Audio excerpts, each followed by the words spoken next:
El día de hoy vamos a continuar estudiando nuestro curso de teoría de grupos y ahora vamos a empezar el tema nuevo sobre grupos de permutaciones. Entonces, en particular, empezamos a estudiar lo que es el grupo simétrico. Primero, antes que nada, una permutación de un conjunto A es simplemente una función biyectiva. ¿Sí? Es decir, es otra manera de llamar a las funciones biyectivas que vayan de A en A. ¿Sí? Entonces, una biyección del conjunto al mismo conjunto. Eh, Básicamente nos enfocaremos en el caso cuando A es finito, pero A podría ser infinito incluso, ¿no? Pero en este capítulo vamos a enfocarnos en conjuntos finitos principalmente. Entonces, sin perder generalidad, siempre vamos a poder asumir que nuestro conjunto infinito, para simplificar las cosas, es este. Es nada más el que denotamos como corchete n, donde n es un entero positivo. Y esto significa que corchete n, por definición, son los números que hay, números enteros entre el 1 y n. 1, 2, etcétera, hasta llegar a n. Entonces, en este sentido vamos a estudiar funciones biyectivas que vayan de este conjunto corchete n al conjunto corchete n. Bien, entonces, a diferencia de las funciones con dominios infinitos, eh, una de estas funciones cuyo dominio es finito puede representarse mediante una lista. ¿Por qué? Pues porque la función está completamente determinada cuando especificamos las imágenes de cada uno de los elementos del dominio. Entonces, esto es algo que no podemos hacer, por ejemplo, con las funciones reales, ¿no? Que se estudian tanto en cálculo. Porque, pues, si el dominio de los números reales, pues jamás, como ustedes saben, no podemos, los números reales son no numerables, entonces no podemos escribir todos sus elementos en una lista. Entonces ninguna lista podría determinar a la función. Pero en este caso, pues sí, ¿no? Entonces, básicamente la función va a estar totalmente determinada por las imágenes de los elementos del dominio, que en este caso son 1, 2, hasta llegar a n. Entonces, una de las formas que tenemos para denotar a la permutación, para especificar la permutación, esta permutación alfa, va a ser lo que llamamos notación en dos líneas, y es esto que aparece aquí. ¿Cómo es la notación en dos líneas? Pues básicamente en la primera línea vamos a escribir los elementos del dominio, que son 1, 2 hasta llegar a n, y en la segunda línea vamos a escribir las imágenes de cada uno de esos elementos del dominio. Entonces aquí escribimos la imagen del 1, la imagen del 2, etcétera, hasta llegar a la imagen del n, de n. Esto de aquí va a representar la función, ¿sí? Entonces, como ustedes saben, pues hay diferentes formas de representar funciones, ¿no? Digamos, en cálculo, normalmente ustedes representan a la función por una regla que les dice cómo calcular las imágenes. Entonces, por ejemplo, la función, no sé, seno de x o e a la x, pues les está dando una regla de dado un input x, calcular cuál va a ser la imagen. En este caso, en lugar de dar una regla, especificamos explícitamente cada una de las imágenes de los elementos del dominio, de esta manera. Y a otra manera, esa es la notación en dos líneas. Y otra manera de hacerlo es en una línea, que es básicamente lo mismo de arriba, pero simplificado a una sola línea. Es decir, solo escribimos la línea de abajo con el entendido de que la primera posición corresponde a la imagen del 1, la segunda posición corresponde a la imagen de 2, etc. Hasta la enésima posición corresponde a la imagen del n. Entonces, miren, vamos viendo un ejemplo explícito. Supongamos que n es igual a 4 y vamos a considerar una permutación que vaya de corchete 4 a corchete 4. Entonces, este es un ejemplo explícito, ¿no? Ustedes pueden definir muchas permutaciones que van de este conjunto en sí mismo, de 4 elementos.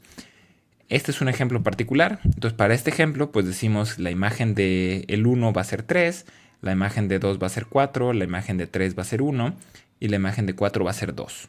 ¿Sí? Entonces, esto está definiendo a nuestra permutación y en una sola línea, la notación en una sola línea sería esta que aparece aquí, que se fijan es nada más la segunda línea de la notación en dos líneas, ¿no? Aquí implícitamente sabemos que la imagen del 1 va a ser 3, porque está en la primera posición, la imagen del 2 va a ser 4, la imagen de 3 va a ser 1 y la imagen de 4 va a ser 2. ¿Sí? Entonces miren, una observación importante, que es lo que aparece aquí, es que esta función va a ser, la función alfa va a ser inyectiva si solo si los elementos de esta lista son distintos entre sí todos, ¿no? ¿Por qué? Porque inyectiva pues significa que si tenemos elementos distintos en el dominio, son mapeados a elementos distintos en el codominio. Entonces queremos que todos estos elementos sean distintos entre sí, básicamente, ¿no? En el ejemplo anterior lo podemos ver, ¿no? Aquí tenemos 3, 4, 1, 2, no hay repeticiones, no hay elementos iguales, y entonces lo que significa que es una permutación. Si aquí tuviéramos, por ejemplo, 3, 3, 1, 2, pues entonces la imagen del 1 es 3, la imagen del 2 es 3, entonces la función no sería inyectiva, ¿no? Pero no es el caso. Bien, entonces, además, observamos lo siguiente. Es equivalente a decir que todos los elementos sean distintos entre sí, que todos los elementos de esta lista sean distintos entre sí. Es equivalente a decir que todos los números del 1 hasta el n aparezcan en la lista. ¿Sí? Si lo piensan por un momento, la única manera de no repetir aquí es una lista de n elementos. Y si no queremos ninguna repetición, pues entonces todos los elementos del 1 hasta el n deben aparecer, ¿no? Como se vio aquí anteriormente, ¿no? Que aparece el 1, aparece el 2, aparece el 3, aparece el 4. Esto significa que es sobreyectiva también, ¿no? Entonces, esta observación, este argumento que aparece en esta pequeña observación, demuestra que esta permutación, esta función es inyectiva si solo si es sobreyectiva, ¿sí? Entonces, esto es algo que en general se cumple para funciones de esta forma, cuyo dominio y codominio sean finitos, ¿sí? O sea, dominio que sería igual que el codominio en este caso, pero que sea finito. Entonces, siempre este tipo de funciones son inyectivas y solo si son sobreyectivas. Es decir, la inyectividad ya implica la sobreyectividad y viceversa. No es necesario verificar las dos cosas porque una implica la otra. Este no es el caso si el conjunto fuera infinito. Entonces, de hecho, en los ejercicios se pide dar un ejemplo de una función aquí que vaya de a en a con a infinito y que sea inyectiva pero no sobreyectiva y que sea sobreyectiva pero no inyectiva, ¿no? Sí se puede dar estos ejemplos, pero para el caso finito vienen de la mano la inyectividad y la sobreyectividad. Bien, entonces vamos a estudiar algunas nociones relacionadas con permutaciones. La primera es el concepto de punto fijo. Entonces un número i, un entero i, va a ser un punto fijo de la permutación, pues si al aplicarle alfa a i nos vuelve a dar i, ¿no? Lo que se entendería intuitivamente como ser un punto fijo. Y vamos a anotar al conjunto de los puntos fijos de alfa de esta manera. Fix alfa es por definición pues el conjunto de todos los elementos del dominio que están fijos. Entonces, similarmente, lo que se conoce como el soporte de la permutación, de nuestra permutación alfa, va a ser este conjunto, lo anotamos como sub alfa, y pues por definición son todos los elementos del dominio que no están fijos, ¿sí? Entonces el soporte, los puntos fijos pues son los que al aplicarle alfa quedan iguales, el soporte son los que al aplicarle alfa son diferentes, ¿sí? Esta propiedad de aquí. Entonces inmediatamente las definiciones pues podemos ver esto, ¿no? Podemos ver que el soporte de alfa pues son todos los elementos de nuestro conjunto corchete n que no son fijos, ¿sí? O sea, los puntos de corchete n menos fix alfa. O dicho en otras palabras también, ustedes pueden ver equivalentemente que pues corchete n va a ser la unión disjunta del soporte de alfa con los puntos fijos de alfa. Bien, entonces vamos viendo este ejemplo explícito. Aquí tenemos otra permutación ahora de el conjunto con cinco elementos, el conjunto con 5 elementos, y va a estar definida de esta forma, ¿no? Entonces el 1 va al 2, el 2 va al 4, el 3 va al 3, el 4 va al 5 y el 5 va al 1. Entonces aquí de esta definición, de esta permutación, podemos ver rápidamente quiénes son los puntos fijos. Pues el único elemento que va mapeado el mismo, pues es el 3. Si el 3 queda fijo, y todos los demás, el 1, el 2, el 4 y el 5, pues sus imágenes son distintas de ellos mismos, y entonces esos forman parte del soporte, ¿no? Y aquí podemos ver los puntos fijos y el soporte de esta permutación. Bien, entonces con esto, bueno, una observación importante es que si ustedes han estudiado técnicas de conteo o algunos principios de combinatoria, tal vez recordarán que en ese contexto las permutaciones se definen de formas distintas, ¿no? Se definen como una especie de arreglos sin repeticiones, pero al final de cuentas estas definiciones pues son equivalentes, ¿no? Porque los arreglos podrían verse como en la notación de una línea, ¿no? Los arreglos de acuerdo con combinatoria, es decir, la definición de permutación en el contexto de combinatoria, pues a veces este tipo de cosas, ¿no? Es como un arreglo de números que no se repiten. Entonces, esto es lo mismo que la permutación, ¿no? Nada más que nosotros estamos enfocándonos, pues, en la función en sí, ¿no? Visto como objeto matemático, pues es más, para nosotros en álgebra, pues es más conveniente definirlo así, como la función biyectiva. Pero esta sería la conexión con el concepto de permutación visto muchas veces en cursos de combinatoria. Bien, entonces con esto podemos definir lo que es el grupo simétrico.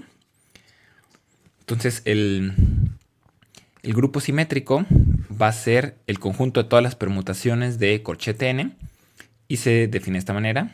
S sub n, Sn, por definición, es el conjunto de todas las funciones que van de corchete n a corchete n, tal que alfa es biyectiva, es decir, el conjunto de todas las permutaciones, ¿no? Y va a ser un grupo equipado con la composición de funciones. Entonces, el dominio y el codominio son iguales, podemos hacer composición de funciones. Y este teorema básicamente lo que nos dice es que esto va a definir un grupo. Entonces, pues brevemente la demostración, la cual es sencilla. Si tenemos dos permutaciones, dos funciones biyectivas, de esta forma, su composición pues también va a ser una función biyectiva de la misma forma. Entonces, aquí, perdón, hay un pequeño error de acentuación. Van a ser funciones de la misma forma, entonces pues se cumple la propiedad G0 de la cerradura, ¿no? La propiedad G1, pues bueno, en general sabemos que la composición de funciones siempre es asociativa, entonces pues también se cumple la asociatividad del grupo.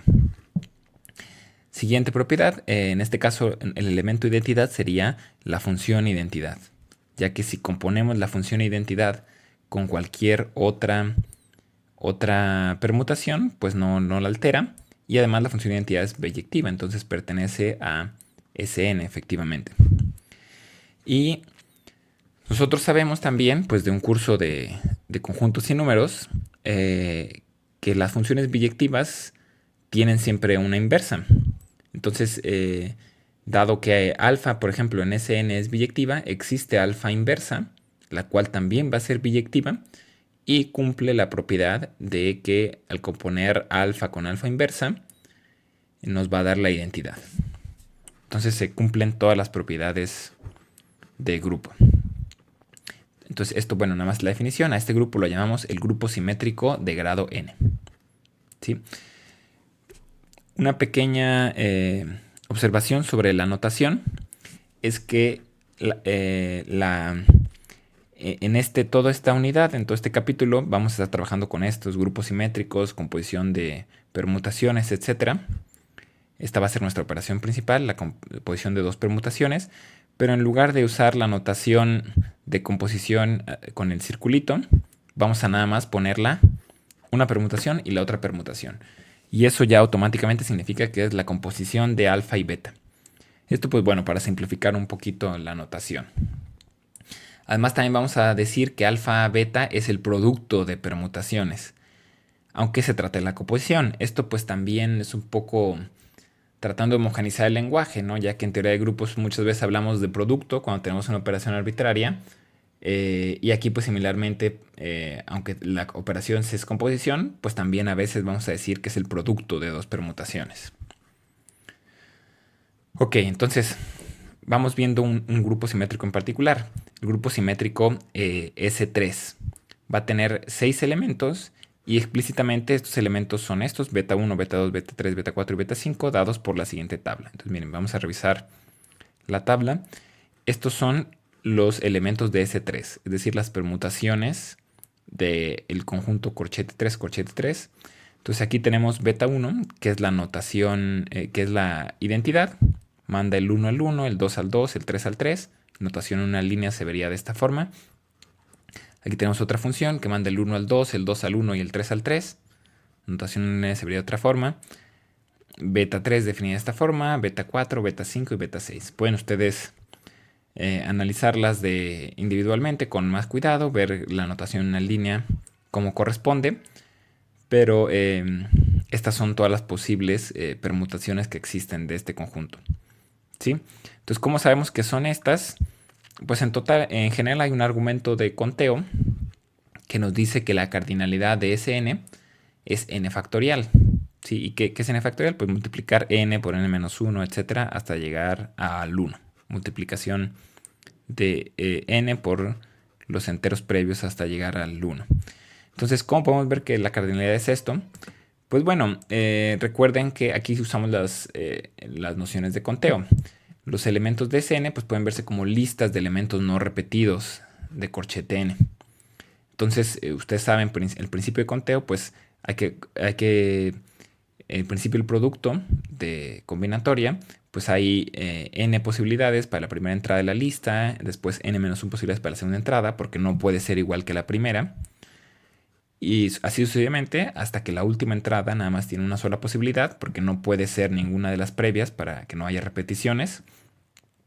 Y el principio de producto pues nos dice que hay n factorial listas con elementos no repetidos, que eso pues corresponde a precisamente a los elementos de Sn. Bien. Entonces miren, aquí esto ilustra cómo podemos hacer la composición de dos permutaciones. Entonces, por ejemplo, tenemos beta 2 y beta 3. Beta 2 es esta permutación, beta 3 es esta permutación. Y lo que hacemos primero pues, es escribir las dos pequeñas permutaciones, las dos matrices, por así decirlo, pero bueno, sabemos que son permutaciones de esta forma.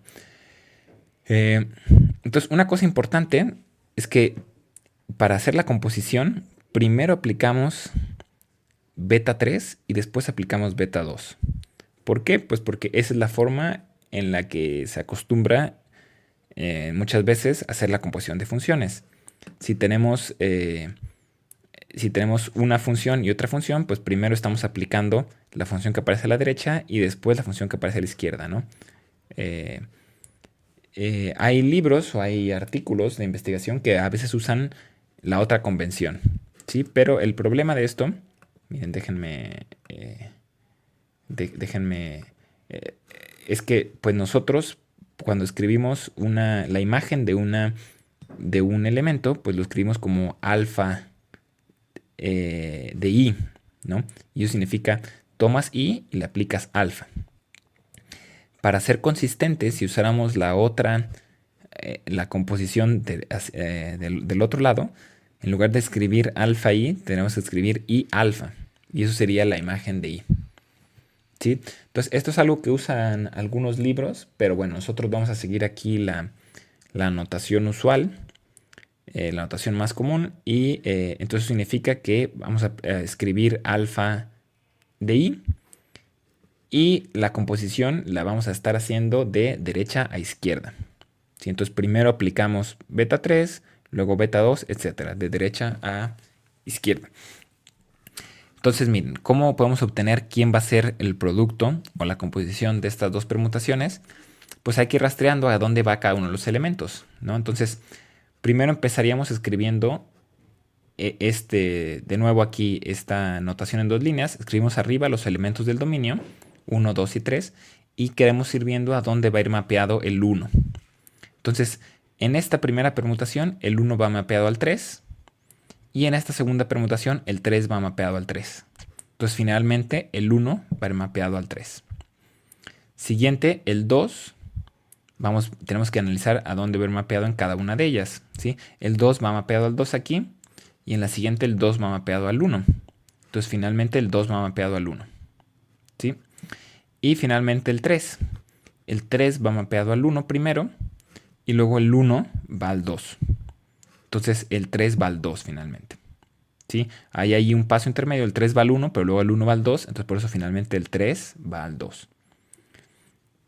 Entonces esto pues no es nada, nada complicado, pero sí hay que practicar un poco para que no haya confusiones a la hora de hacer estas composiciones. ¿Sí? Nada más lo único que estamos haciendo es composición de funciones, pero pues hay que ir viendo. Si no, si les parece más sencillo al principio, pues hay que ir viendo los números intermedios a los que va mapeado, ¿no? Como está aquí este diagrama. El 1 primero va mapeado al 3, pero luego hay que ir viendo en la siguiente permutación a dónde va mapeado este 3, ¿no? Este 3 va mapeado aquí al 3 otra vez, entonces por eso el 1 va al 3. Si hubiera más permutaciones, habría que seguir rastreando a dónde va mapeado para encontrar finalmente el 1 a qué elemento iría mapeado, ¿no? En caso de que hubiera más permutaciones. Entonces hay que hacer practicar varias veces esto para que no haya ninguna confusión y sea posible realizar este cálculo de manera rutinaria. Entonces esto es lo que trata de explicar este ejemplo, ¿no? La composición debemos rastrear a dónde son enviados cada uno de los elementos, iniciando de derecha a izquierda, ya que en este orden se hace la composición de funciones. Muy bien.